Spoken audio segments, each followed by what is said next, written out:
Maswerteng tanghali po mga ka-STL. Narito na po ang resulta ng STL Pangasinan para sa araw na to, first draw. July 12, 2025, araw ng Sabado. Naway ang mga natayaan nyo pong mga numero kanina ay manalo nawa ngayong tanghaling ito, 12 PM. Kaya kunin nyo na po ang inyong mga ticket. Narito na po ang resulta. Ang mga numerong nanalo sa STL Pangasinan ngayong tanghaling ito, July 12, 2025.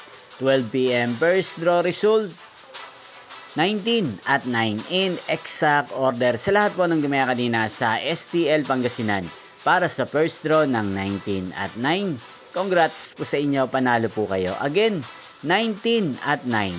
At ngayong tanghaling ito sa STL Pangasinan, natin pong i-shoutout si Kuya Jimmy ng Pangasinan na araw-araw pong nanonood sa channel na to. Shoutout po sa inyo Kuya Jimmy, sana po ay nasa mabuti kayong kalagayan. Ganyan din shoutout po natin si Ate Melody ng Pangasinan na nanonood din po sa channel ito. Sana po ay manalo na ang mga numerong tinatayaan nyo sa STL Pangasinan. Inyo pong napanood ang resulta ng STL Pangasinan sa channel na to, Roderick Hernandez TV. Magkita-kita pong muli tayo mamayang 5 PM para second draw result ng STL Pangasinan.